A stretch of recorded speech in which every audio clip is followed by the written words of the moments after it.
لە درێژەی کار و چالاکیەکانیاندا لقی تەکیەی ڕێکخراوی قوتابیانی کوردستان لە مەراسیمێکدا کۆتایی بە خولی ڕەوشبەرزی هێنا. خولەکە ماوەی 3 ساڵە بەردەوامەوە بۆ ئەم ساڵ زیاتر لە 150 فێرخواز بە جیاوازی ئاست و تەمەن و ڕەگەزەوە بەشدار بوون و 30 مامۆستاش خۆبەخشانە خولەکانیان بەڕێوە دەبرد. لا خولەکەدا جگە لە خوێندنیوانەکان چەندین چالاکی هاوشێوەی کۆڕ و سمینار و گەشتی زانستی و پرۆژەی خوێندنەوەی کتێب بەڕێوە چوون. منوکو بەشداریوەکی خولی ڕەوشبەرزی بۆ ماوەی 2 ساڵە بەشدارم لەم خولەیە. بەڕاستی سوودەکانی کە لەم خولە بینیمە بێ سنوور، یعنی من ناتوانم لێرە بە یەک و دوو باسی بکەم چونکە بێ سنوورە. هەموو هەفتانێک 2 ڕۆژ بابەت پێشکەش بە ئێمە ئەکرێ. هەر جارە مامۆستایەکی جیاواز بەدل لە شارۆچکەی تاکێش لە سلێمانی چەند ماڵی شەو ئاهات. بەڕاستی بابەتانێکی کە دەستنیشانیان ئەکرد بە حەقت زۆر جوان بوون. ئەنی سوودی ئیسفادەیەکی زۆر زۆری بۆم ئێمە هەبوو. بەڕاستی من زۆر دەستخۆشی مامۆستاکان مەکەم بە هیوای ئەوەی ئینشاءالله خوای گەورە بەردەوامەوەی ئیستیقامیان ببەخشێت لە ساڵانی داهاتووشا بەردەوام بن ئینشاءالله. ماوەی 2 ساڵە لەم خولەیە بەشدارم. دەستخۆشی لە بەڵگەبەر کاردەوازلیای یەکەم و دەستخۆشی لە مامۆسایانەکەم و دەستخۆشی لە ڕێکخراوی قوتابیانەکەم بەڕاستی زۆر مادووبوونە لە ماوەی ئەم 3 ساڵەدا دەستخۆشیانەکەم و دەستی مادووبوونیانە وشم. ئەم خولە پێویستە بۆ ئێمە و بۆ ئەوانەی دوای ئێمەش و بۆ گەورەکان و بۆ هەموو کەس کە ئەوانەی پێویستە هەوشیان بەرزکانە بۆی نەک تەنها لە سەخما بۆی پێویستە خەڵکیش بانگێش بکەین بۆ ئەو خولە و لەگەڵیاندا هەوشیان بەرزکەینەوە ئێمەش پێویستە فێری خەڵکی تری بکەین. ماوەی ساڵێکە من لەم خولەدا بەشداریم کردەوە. بەڕاستی وەکو خۆم سوودێکی زۆرم لەم خولە بینیوە. توانیمە زۆر شت لەم خولەوەکە فێر بم، توانیمە لە زۆر کاردا سەرکەوتوو بم کە پێشتر نەمدەتوانی بیکەم.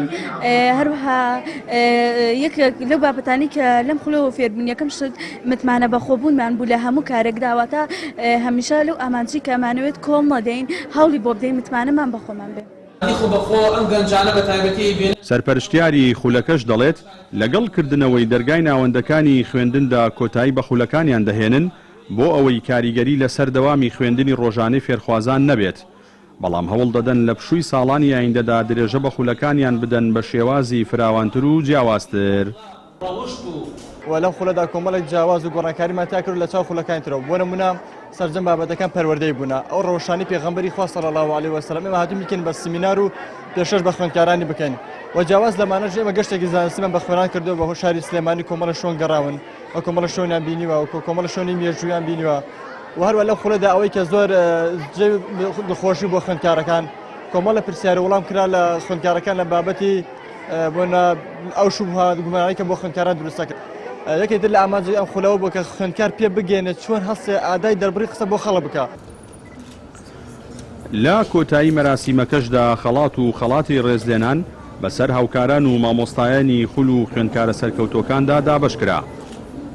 ڕێکخراوی قوتابیانی کوردستان جگە لەوەی ڕێکخراوێکی چالاکی بواری کاری ڕێکخراوی قوتابیان و خوێندکاران و داکۆچیکاری ماف و داواکاری قوتابیانە لە پاڵ ئەمانشدا ساڵانە و لەگەڵ هاتنی پشووی هاویندا لە شار و شارۆچکەکانی هەرێمی کوردستان چەندین خولی هۆشیاری و پەروەردەی و زانستی با مەبەستی بەرزکردنەوە یاستی هۆشیاری و زانستی فێرخوازان بەڕێوە دەبات. جەلال جەباری کەناڵی ئاسمانی پەیام ناحیەی تەکێ.